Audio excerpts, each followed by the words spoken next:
King of Glory, none other than Pastor Dion Powell.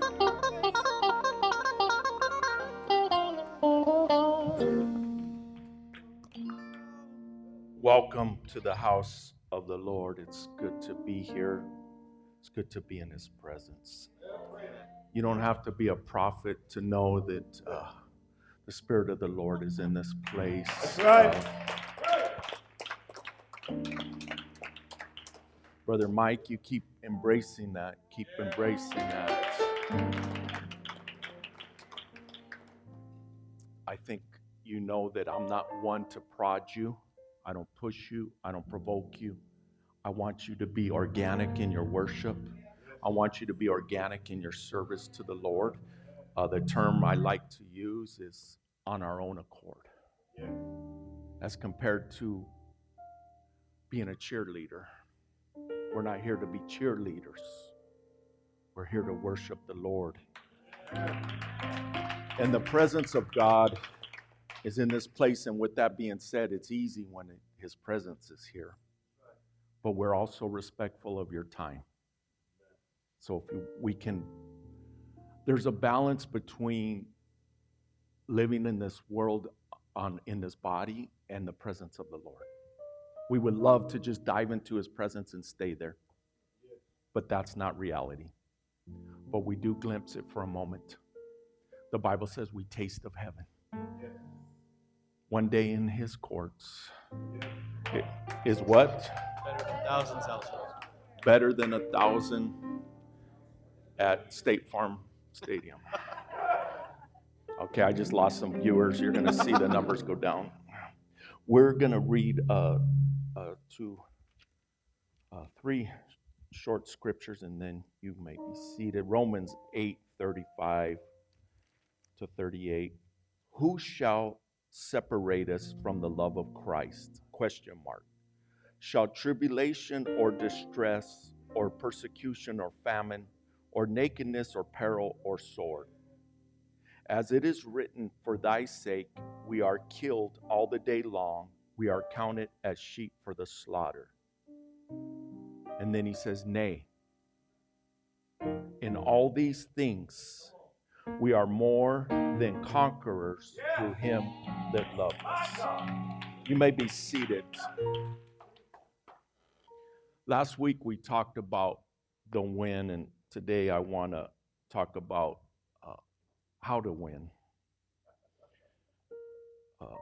Before we do, though, I do want to mention, as we've already heard, and I want us to be present with it. But Sister Sally is fighting for her life. They have given her days to live. She's fighting stomach cancer.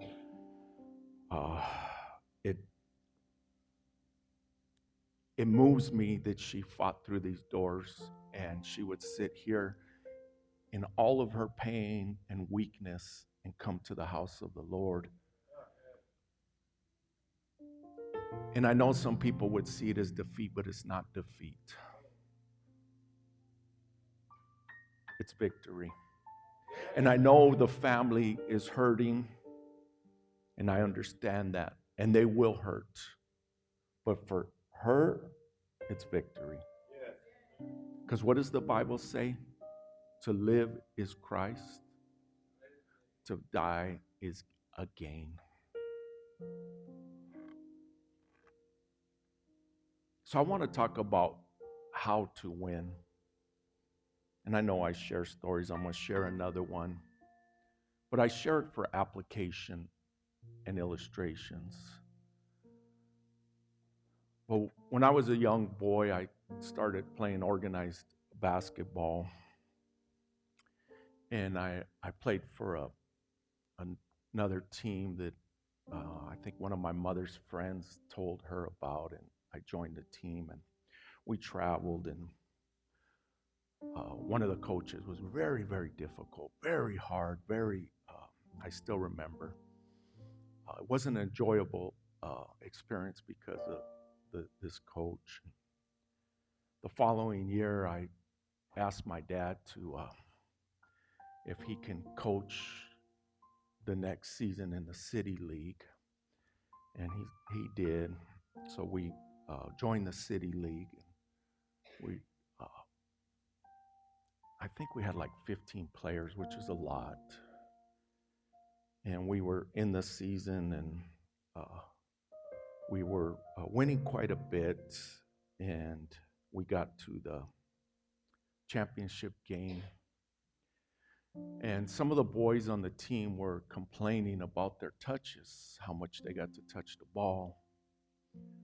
And they were complaining that I was the star and I had all the touches. And I played point guard. In the championship game, my dad says that he shouldn't have done this, but he benched me.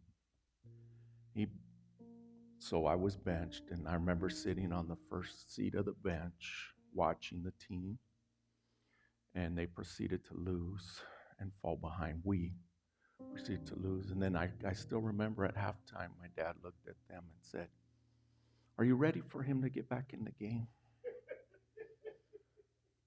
And they're like, "Yeah, we're ready for him to get back in." And we went after it hard, and I remember with my aggression, and we were fighting back. We were down to a few seconds, and we were down by 2 points. And I took a shot, and I got fouled. I made the first free throw, and I missed the second one. And we lost by 1 point. And I remember thinking, I wasn't happy with myself for missing that second free throw, which would probably took us into overtime. But I knew that there was a message there. And I understood the message that we lost the game, but I learned a lesson at a young age. And my dad was trying to teach a deep lesson to young boys. And the term he would use is, would you rather win or look good? That's a deep message for a young boy. But those young boys, I could understand them not understanding that. But as I've grown, I can't understand grown adults not understanding that. Would you rather win or would you rather look good? I bring up Sister Sally. We just did a service, Sister Sandra, Sister Claudia's sister, but they've lost 3 sisters in a matter of 8 months in their young age. It's not like they're an older age. This is reality. This is the real war. I'm looking to comfort. I'm looking to speak. I'm looking to encourage. I'm looking to inspire. But somebody might say in the midst of a death of somebody, I need more solos. That's no different than those young boys saying, I need more touches. Instead of stepping back and saying, we're on the same team. And we're after the win.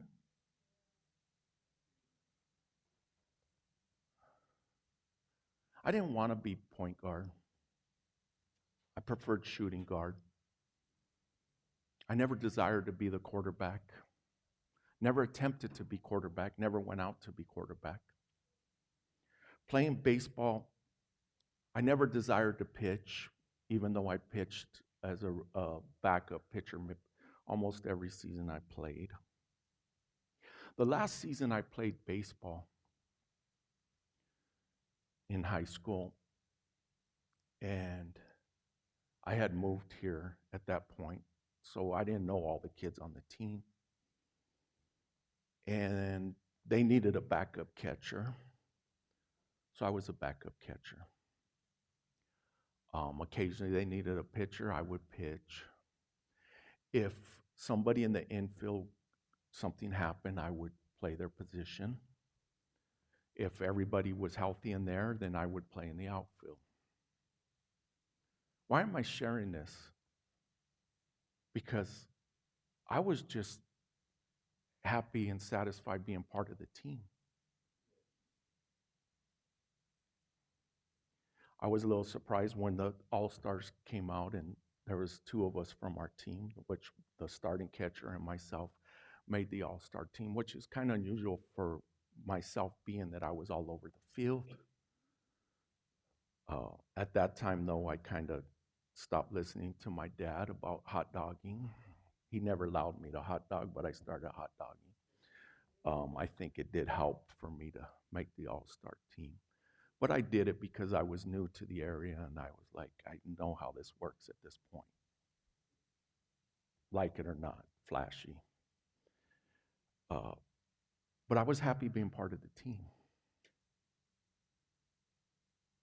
And it's no different today for me. I'm happy being part of the team. And in a sense, I am the point guard. Funny how it goes full circle, huh? But I think I learned another lesson at that young age, Dad. The criticism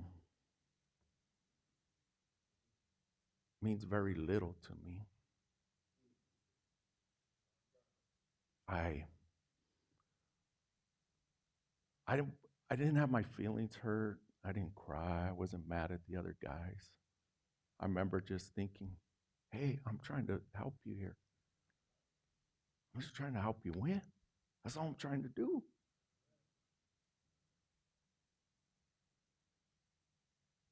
And so many times I realize I have a target. People just.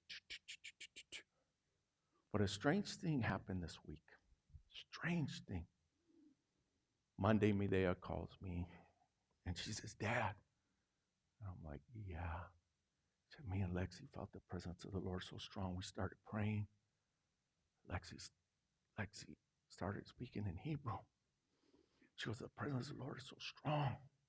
So God's doing something. She's telling me God's doing something. So yeah, amen, amen. Tuesday morning, I wake up and I do my ritual. Most of you know I go through my routine, my process. And many times I don't even turn on my phone until I get in my vehicle. That's how I'll just put it. So I went through everything on Tuesday, went through everything, and then I finally turned my phone on. You know how it goes, beep, beep, beep, beep, beep. And I seen a name come across. There's no one that's a non-church person that's not have anything to do with church. None at all. And I seen his name come across, and I said, what now? That's what my thought. What now? And because this gentleman will ask me, like, what should I do with this? Or how should I handle this? Or sometimes he'll just text me a big complaint about something in life, like this big complaint. He's gone through some hard times. His feet are messed up. He's got some physical ailments. He deals with pain, and he'll dump this stuff on a text sometimes. So that's why I'm like, what now? And then the text says, I wish me and my parents went to your church. He says, because you're so awesome. And I had to catch myself because I'm like a cat. When you smack a cat, the cat gets guarded. So it's like, here comes a text. It's like, okay, is it going to be another complaint, another criticism? And then it wasn't. I just had to catch myself like, buddy, me, not him. pull your guard down a little bit. Not everybody's going to complain about you. Not everyone's going to criticize and critique you. And it just continued throughout the week. I know Minister Ross is shaking his head because I didn't tell him this, but I know that yesterday he sent me a text. He goes, I could see where people have a problem with you. He says, you just got so much going for you. And he goes, it's a bother. But he wasn't saying he's bothered. He goes, I get it. But at the same time, the way I view you, the way I view Sister Sally, the way I view a successful athlete, I view them not from their success, but from their challenges. Because if you look from their challenges, you won't feel jealousy. You won't feel envy. You won't feel those I don't get my touches. You'll look and say, do you know the backstory of this person's life? Do you know what they've been through? Do you know the pain? Do you know the rejection? Do you know the hurt? Chances are the answer is no. But we see the rewards. We see the glory. We see the headlines. We do not see people's pain. The whole month of October, the whole month I spent in pain. I was in pain the whole month. But I said, I'm going to endure this pain because I want it to be done right.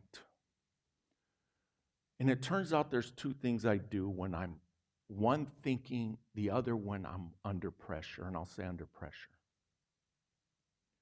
One is I hold my breath. I hold my breath when I'm in deep thought. And Marissa, occasionally she'll catch me and say, Dad, breathe. But she'll catch that I'm not breathing, but she doesn't know I'm in deep thought. The second thing I do is I clench my teeth. I clench my teeth when I'm going through things. So I caused an issue from clenching my teeth and it got infected. So they're like, hey, you're clenching your teeth, you caused this, you got an infection. And I said, I want this done right, take care of me. But they're like, it's gonna be a process, we can't get you in. And so I'm like, I can't do pain management because I have to be out and doing things. So I'm just got to endure this pain. So here I am going through it. I'm like, okay, I'm just going to do this. I'm going to do this. I'm going to do this. The day will end. I'll get past this. I'll get over this. But I'm going through it. This past week, about Wednesday, was finally the first day of not having any pain. Why am I sharing that? Because who really cares? Right? Because your reality is your reality. My reality is my reality. Can I walk around and say, hey, stay in your lane. Hey, pump the brakes. Hey, chill out. I'm in pain. Right? Doesn't work that way. Pastor, what? I need more touches. I'm not getting enough touches. Right? Not understanding what somebody else is going through.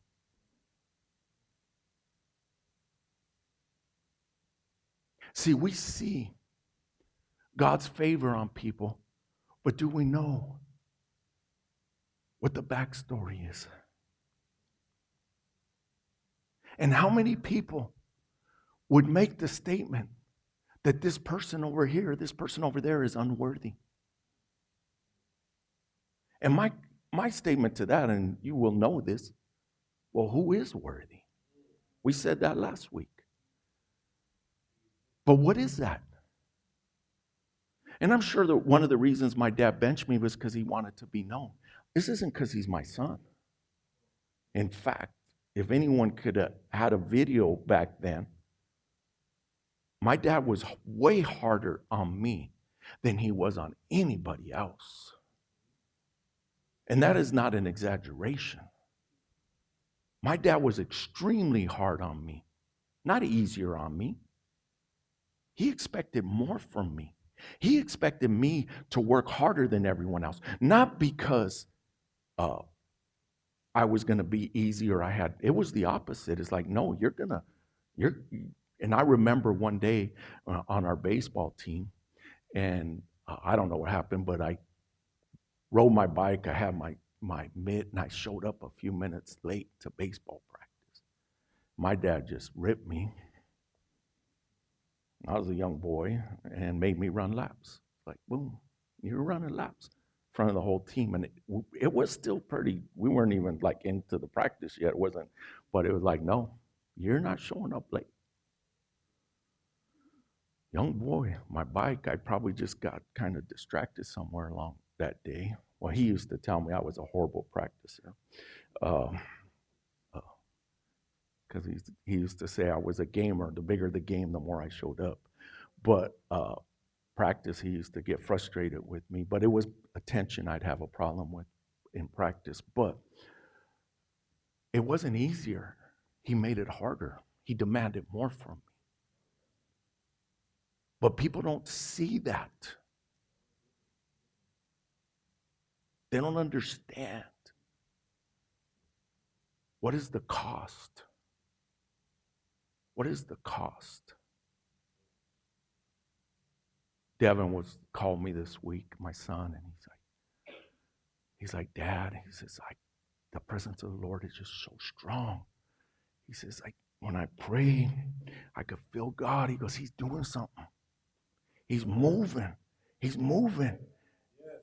And then he just starts telling me, he's like, Dad, your level, your understanding, he says, he goes, you're a doctor. You're at that level of somebody with a doctorate. He goes, you could just break things down. You could break people down. You can break situations down. Now, you got to understand who Devin is.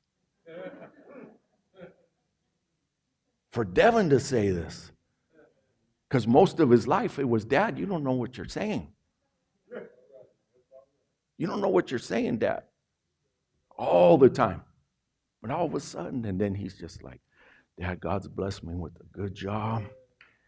And he's like, as much as I can, I'm funneling as much I can to the church. He says, I'm gonna funnel it to the church. He says, Dad, we're gonna get things done. But there was just this different optimism and enthusiasm. And it's just throughout the week that I'm like, am I going to be that guarded cat? When's the shoe going to drop? Right? You about ready?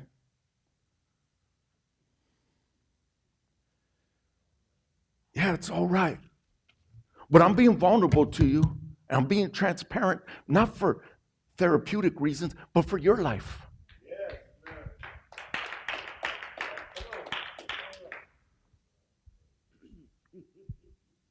Just like in sports. I knew my strengths, but I also knew my weaknesses. And I'm not good at that position. But if that's what I got to do, I'll play it. Don't put me behind the keyboard, though. Can't do it. Yeah, some pastors play the keyboard and preach. I'm not one of them. But there's areas of strength and there's areas of weakness. But that's where we complement each other. And we're going to look at, of course, you're going to know the story, but we're going to look thoroughly at it. 1 Samuel chapter 17, starting with the 28th verse. Go ahead. And I'll be stopping you in midstream. And Eliab, his eldest brother, heard when he spake unto the men Eliab's anger was kindled against David. See, what are we looking at here? There's Goliath is in the valley and he's mocking them. He's mocking Eliab. He's mocking the men. He's mocking the people of Israel. And who is Eliab's anger kindled at? Tell me, what did it say?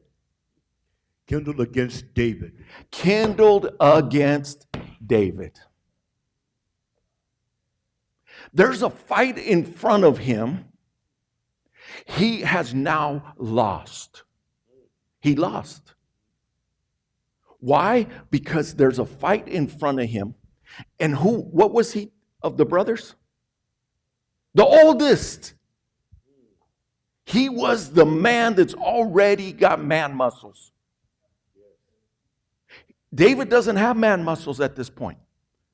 His brother has man muscles. There's a man calling him out, and his anger is against his brother.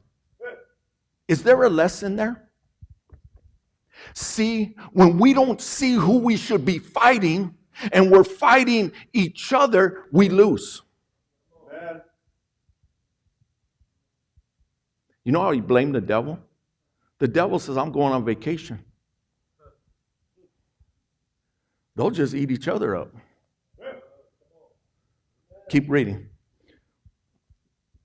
And he said, why camest thou down hither? And with whom hast thou left those few sheep in the wilderness? I know thy pride and the naughtiness of thine heart. Let's stop right there. Look at, he can interpret David's life. Where's the sheep? Who's with the sheep? Who's taking care of the sheep over there in the wilderness? Well, David went because his dad told him to go. That's why he went. But do you see Eliab? He doesn't know the story. He doesn't know the history. But what does he say? I know you. I know your pride. I know your naughtiness of heart. Now, I'm going to step out here a little bit because this is me, and I could be wrong here. But you know what I think Eliab was doing? He was projecting. He wasn't really talking about David, but he didn't know he wasn't talking about David. He was talking about himself. Because he heard David's words and he was thinking, if that was me saying that, I'd be full of pride. I'd be full of naughtiness.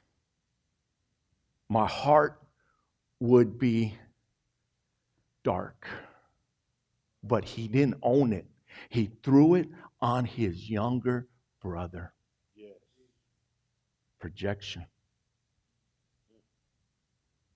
You know that criticism I was talking about? So many times I hear it. And it's projection. A pastor once said to me, all he cares about is money.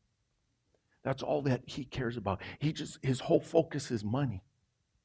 So far from the truth if anyone knows me, right? Right? I say right because it doesn't work that way here. Am I right? Who was this man really speaking about? Himself.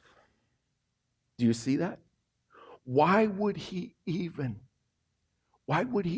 say I'm all about money? And not even know anything? Because it's projection. I could go down the list of things, but it's all not even me. So I'm like, there's no validation to the statement. Do I have to qualify it? No. But could you see where I'm like, Eliab, you're missing the mark. Go ahead. But thou art come down, that thou mightest see the battle. And David said, what have I done? Is there not a cause? Hold on right there. Powerful right there, right? He says, David, you're around here because you're a drama queen. That's what he's saying. But again, projection. Eliab's the drama queen. We're seeing it. And David steps back. He says, what did I do? What did I do? I haven't done anything. But I love that sentence. Read that David's sentence there.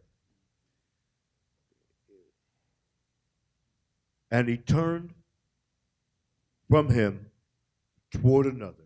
No, back up, please. All right. Is there not a cause? Again. And David said, what have I done? Is there not a cause? Is there not a cause? Nice statement. Powerful statement. How many memorial services have we already had in this sanctuary? Too many, yes. But is there not a cause?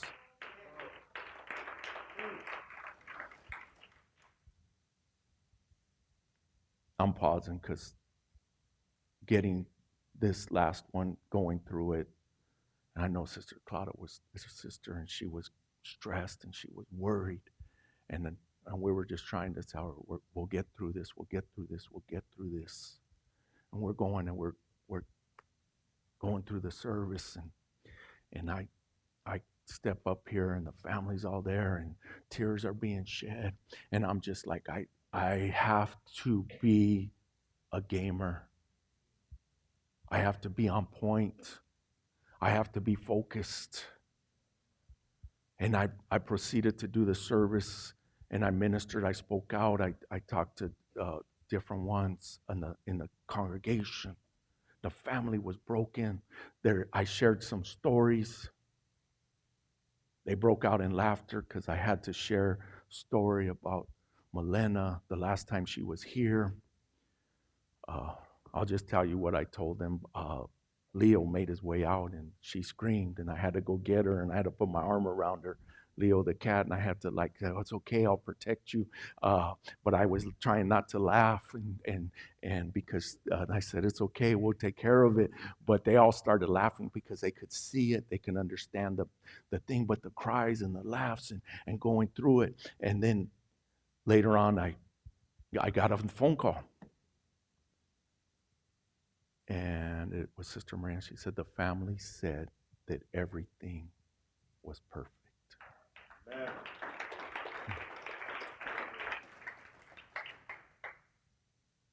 What does that come? What is that? The statement has a question mark. Is there not a cause?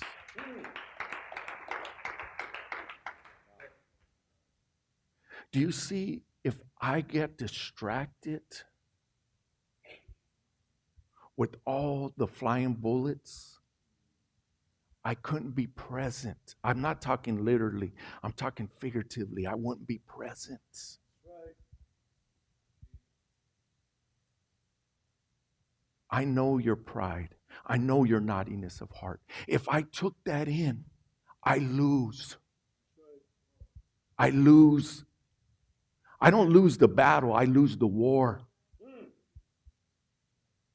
See, Eliab didn't lose the battle. He lost the war. Keep reading. And he turned from him toward another and spake after the same manner. And the people answered him again after the former manner. And when the words were heard which David spake, they rehearsed them before Saul.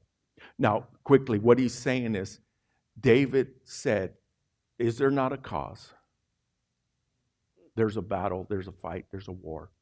And they went and told the king that David said this. They rehearsed it, they re-said what David said. And they told the king, keep going. And he sent for him And David said to Saul, let no man's heart fail because of him. Thy servant will go and fight this Philistine. And Saul said to David, thou art not able to go against the Philistine to fight with him, for thou art but a youth, and he a man of war. Hold on right there. David says, I'm going to fight this guy. I'm going to fight him. And the king says, you can't fight him. You are just a young man and you're not a warrior. And he is a warrior. You can't do it. This is King Saul. What did I tell you that was? Projection. Do you see this? See, Saul was unable to see through the eyes of David. He could only see through his own eyes. And his own eyes said, I can't fight him. Do you know not very many people in the Bible do we have the physical characteristics of? But we do of King Saul.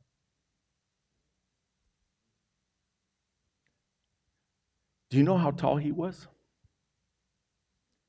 6'9". Saul was 6'9". But you got to understand, 6'9" is big today, but it was huge then. Because the average man there was like five-ish feet. Not like today. The average man today is 5'10". They weren't 5'10" then. He stood 6'9".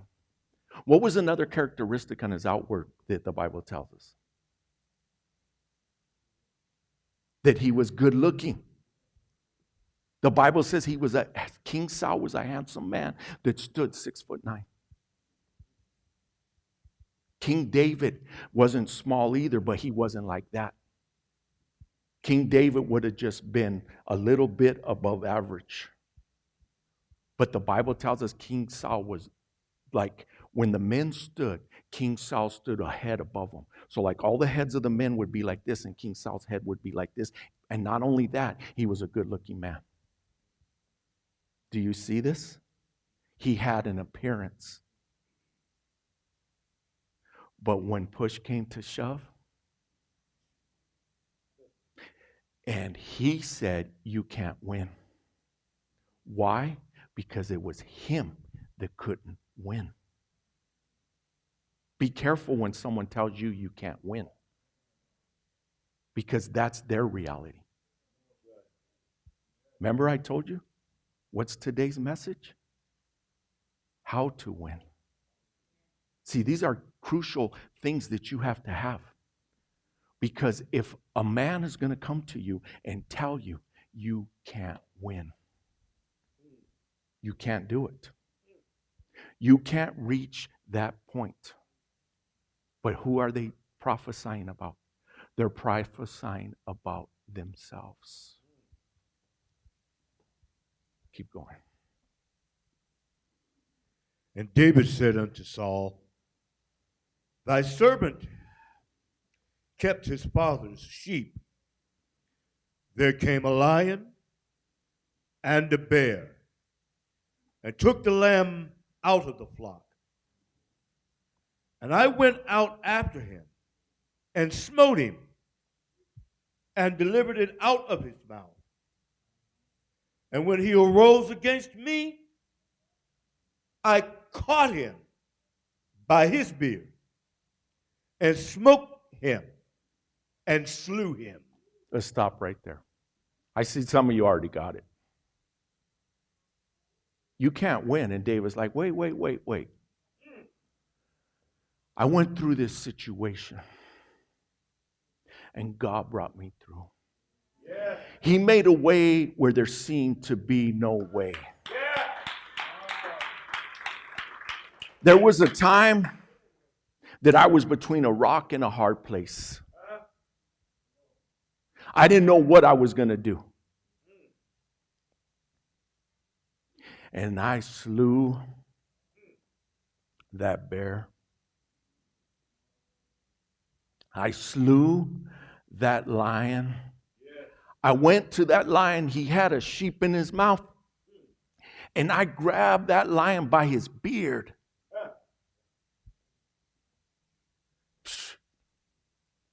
You ever look at a lion?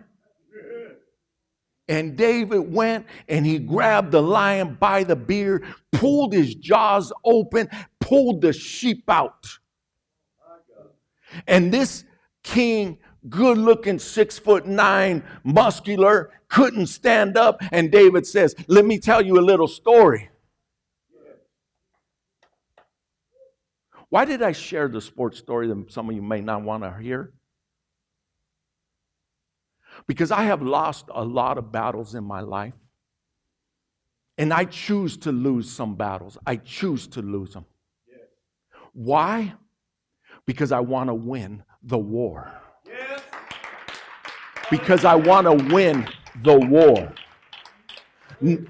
I'll go ahead and give in to many battles. We know the story when they were throwing rocks at David later on.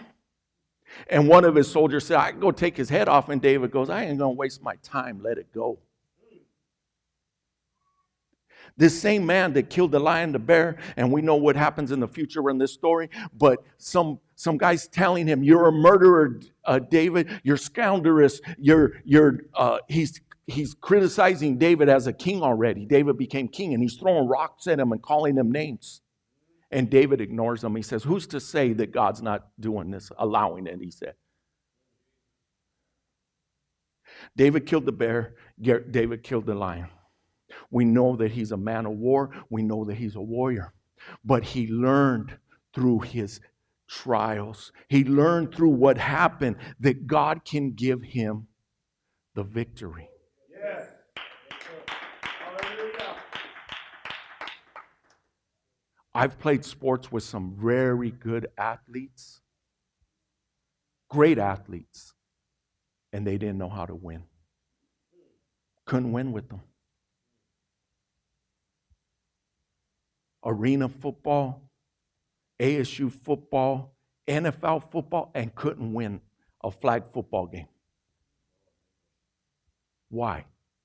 You know the Arizona Cardinals, and don't get mad at me, Cardinal fans, but some of them started a flag football team in Chandler while they were on off season, so they weren't retired. And they had a flag football team in Chandler.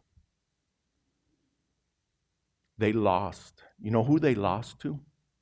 The firemen. The firemen had a team, and they beat the Cardinals. You know why? Because the firemen understood something. Team. And those players were concerned about what? Touches. Do you see the difference? See, the firemen, they wouldn't even be known, but you could name each one of those Cardinals, but you couldn't name one of the firemen. You just said the firemen. See, we have to understand. Do we want to look good or do we want to win?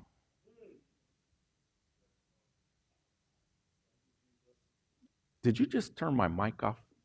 Because it seems like it didn't work right there. Keep going. I'm losing friends.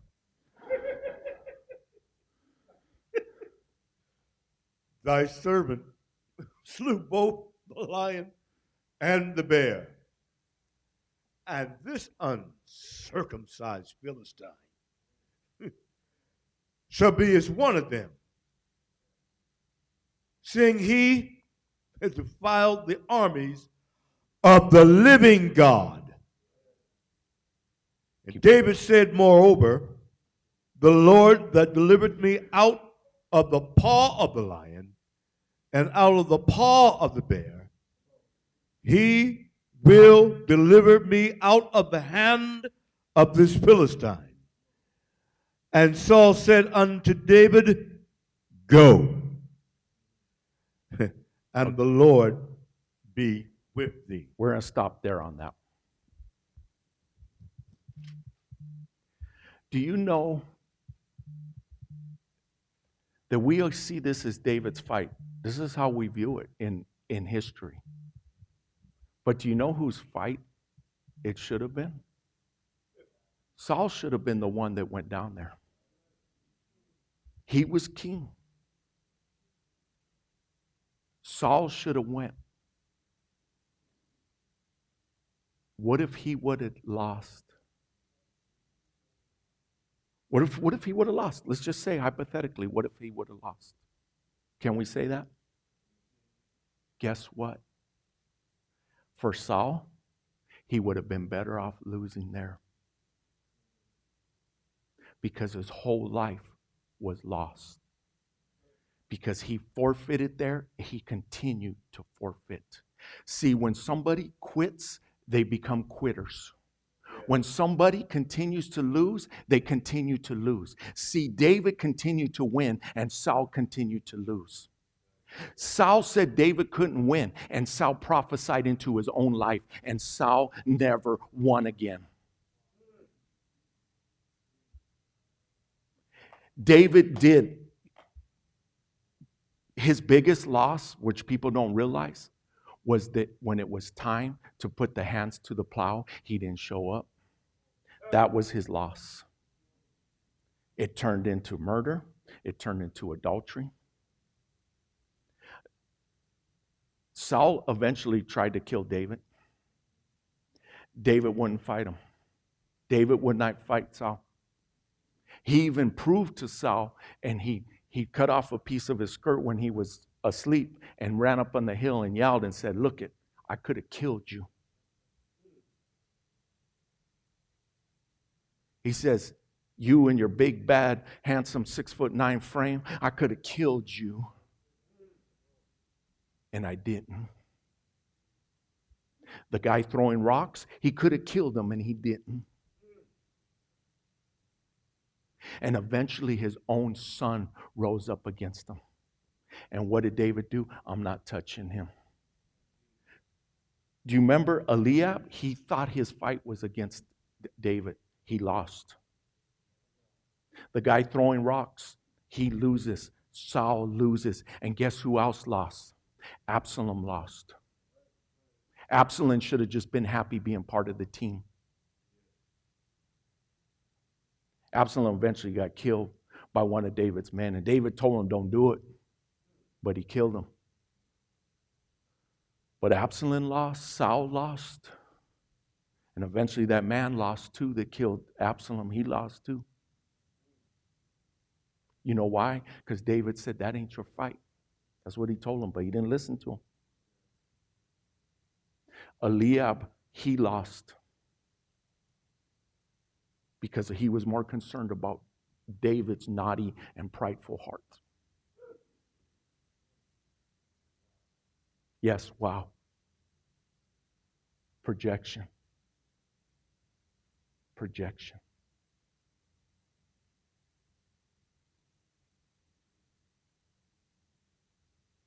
You know those boys criticizing? You know the man throwing rocks at David? You know Eliab criticizing? You know Saul saying, you can't win?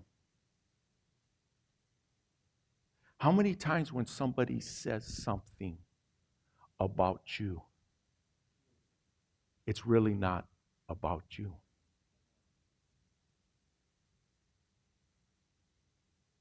This is a lesson to be learned here. I'm going to tell you this. Because if you allow it to be about you, you may win that battle, but you're going to lose the war. What is today's message? How to win. When somebody throws rocks at you, are you going to engage and win that battle and lose your war?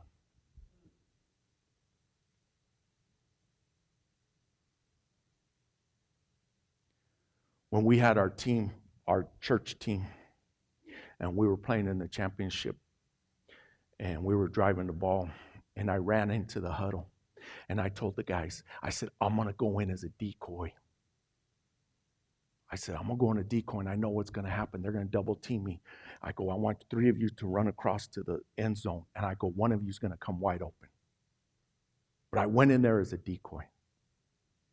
So I went on the other side of the field, and I ran up the line, the sidelines, and I turned around, and all of a sudden, the ball was coming at me, and I caught it. And I went up to the quarterback. I said, well, what was that? He goes, when you took off that line, I couldn't help it.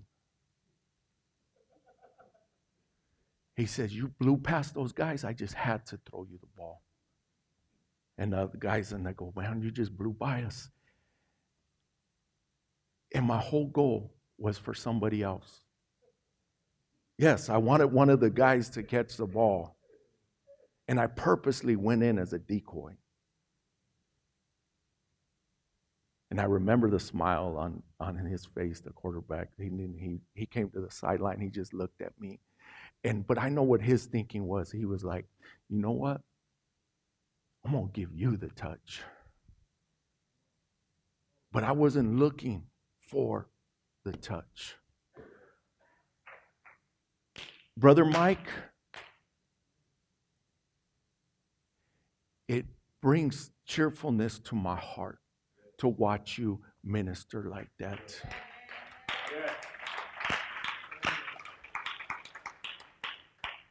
Catch that touchdown. You know what, Brother Mike?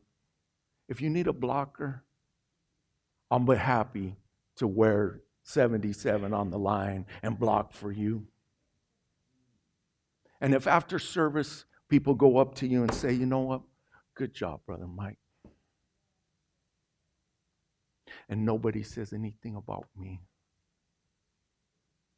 It's all right. It's all right. It's all right. I don't know how much time we got left in this earth. But I realize if we spend much more time on this earth, there'll come a day that I'm not going to be the one up here. And I'm not saying woe is me.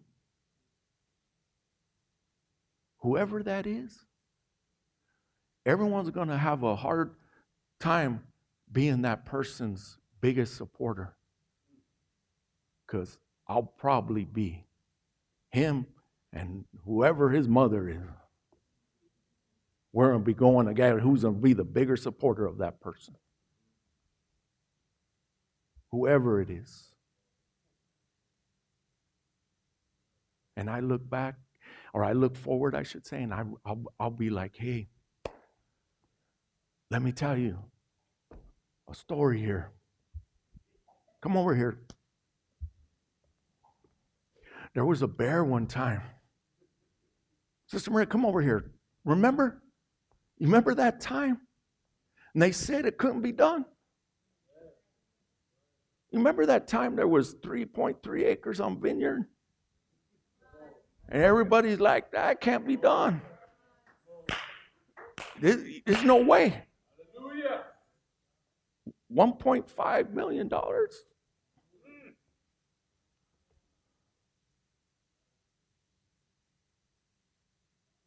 God gave us that bear. And then there was this lion. And again, it couldn't be done. Young man, God gave us that lion. Then there was that uncircumcised Philistine.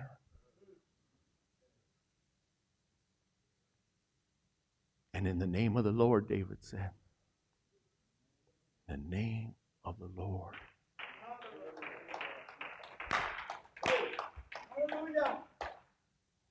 Minister J. Mac.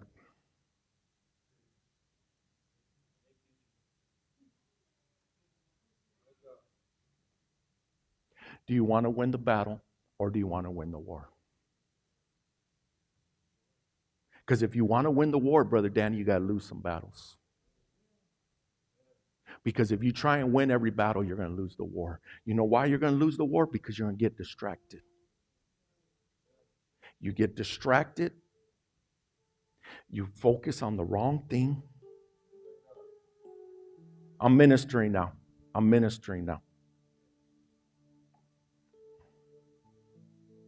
Can I say that I feel the presence of the Lord? I think it's obvious. He's in the house.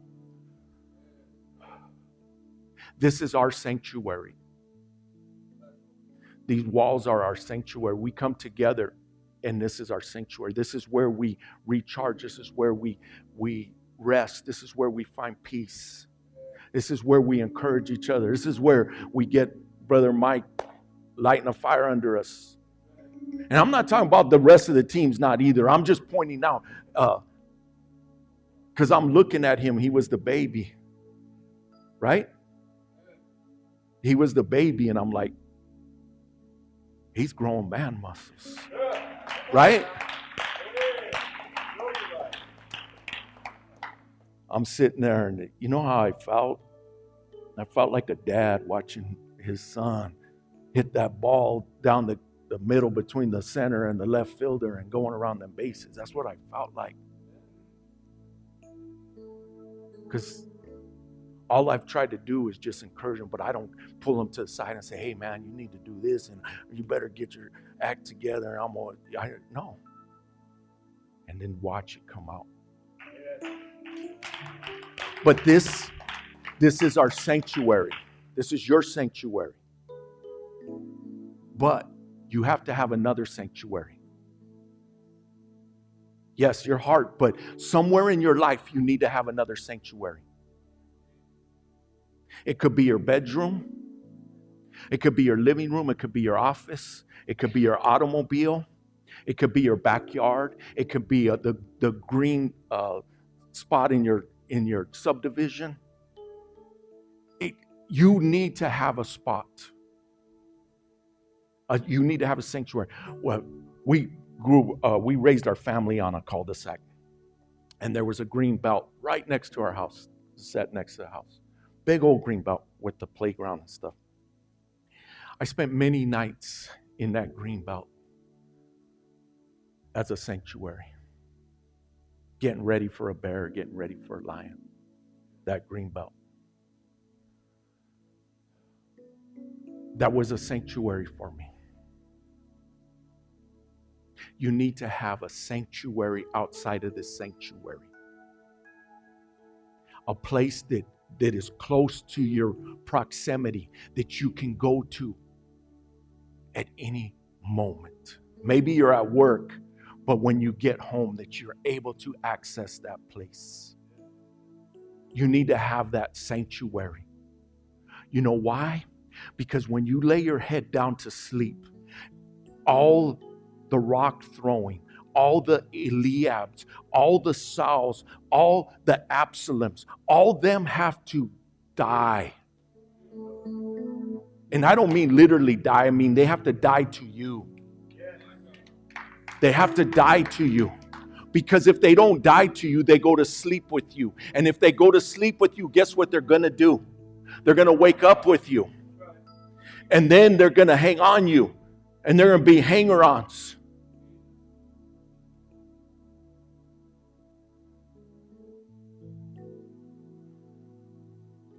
I was talking to the mother of one of the Phoenix Suns basketball players. And we were having a conversation. And she's telling me, yeah, my youngest son plays for the Suns. She's telling me. She says, my middle son, good basketball player. But he's playing overseas right now. And she says, his friends pulled him down. And I said, were they hanger-ons? And she started laughing. She goes, you just nailed it. They were hanging on him. And he's older than his younger brother, and his younger brother is playing for the Suns right now. And his older brother is not in the NBA. And she said, because he got distracted. And she's just shaking her head, believing he's going to come back and he'll make it back into he'll make it to the NBA. But see, if we allow that, we lose. We lose. We lose the war. Distracted. We eventually moved to my parents' hometown. And I came into that town, not really a city, it was a town. And I joined the basketball team. And the coach didn't like me. My dad later told me that he didn't like our family. I didn't know this at the time. So he put me on the B team, so I'm putting you over here. And then he gave me a bunch of guys, meaning he's going to start a team separate with me, with the guys that really not supposed to be there. And one of my friends I brought with me, he's still my friend today. We went through and we played all the same teams as the A team. And we beat every team. We didn't play our own team, but all the rest of the A teams and the B teams, we beat them all, except for one team we lost to once, an A team. And then we were supposed to play them for the championship, and somehow they didn't show up. And my friend would say, we won. And I said, no, we didn't. And for the longest time, he would tell me this. And then we won the baseball. Our baseball team won the championship that year. And then our football team won the championship that year. And he says, you remember that year that we won all the championships? And you know what I tell him now? I used to tell him, no, we didn't win the basketball one. Now I tell him, yeah, we did. You know why? Because the other team forfeited. They didn't show up. So I used to tell him we didn't win, but now I agree with them that we won. But why am I saying this? Because he came to town to Scottsdale, and we met for dinner. And we're at dinner, and he reaches his hand across to me, and he says, I want to thank you. I want to thank you. He says, you were the one that got me into all of this stuff. He says, you brought me into all these areas, not just those things, but dirt bikes. He ended up playing soccer with me and on and to this day he brings it up. And he used to, I never would talk about the championships. I was just like, let's keep rolling. But he's like, remember that? But you know what he was remembering? You won. We won. And why am I saying that? Because some people don't know how to win. There's some great professional teams that cannot win because they don't know how to win. Who's considered the best basketball player to ever live? Michael Jordan, right? Did you know he wasn't even the most talented in his era, much less in history? There was another basketball player that you guys won't even probably know who he is. No, in his era that was dominant, that was in his era that had more talent than he did. His name was Dominique Wilkins. Dominique Wilkins had more talent than Michael Jordan. Do you know who Dominique Wilkins is? Do you know who Michael Jordan is? Micaiah, do you know who Dominique Wilkins is? Do you know who Michael Jordan is?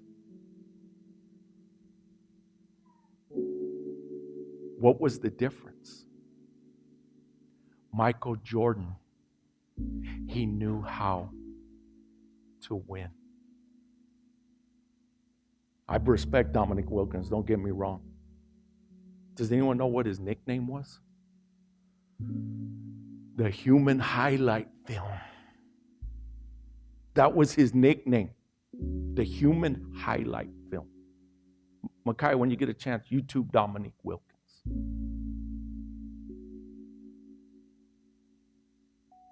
I love Dominique Wilkins. I did.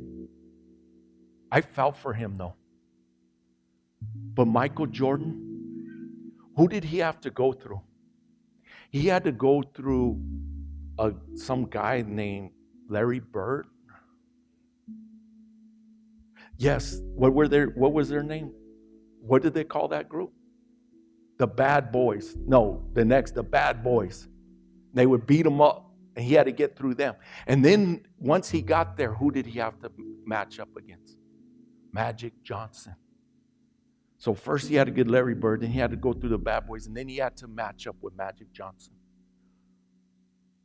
And this is why people say he's the greatest, because he made it 6 times, and he won all 6 times.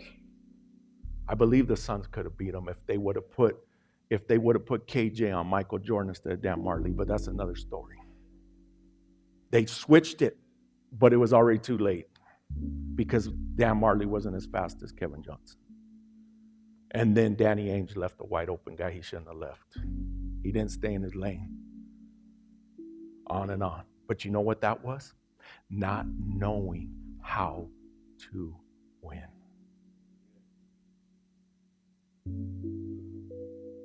You know what I want to do with you? You know what I want to do for you? Is I want to help you to win. I want to help you to win.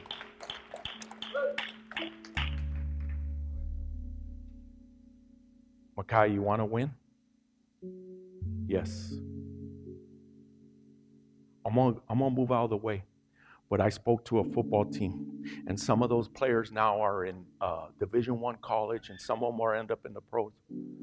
But they were all sitting there, all listening to me. It's before their championship game, and I shared a lot of what I said today to them. But I told them, I said, right now, I told them, you are deciding if you're going to win right now. Because the other team had this big old massive guy that everybody was intimidated by, huge guy. That they could just hand the ball and you just run over people. But I told them, I said, you're deciding right now. And I'm going to tell you that right now. You are deciding. Did you know that right now? You're already making your mind up if you're going to win or you're going to lose. Did you know that? You are making your mind up if you're going to say, I got that bear, I got that lion. I'm going to get that giant. Or you're going to listen to the naysayers. If you're going to listen to the Eliabs, if you're going to listen to the Absaloms, if you're going to listen to the King Sauls.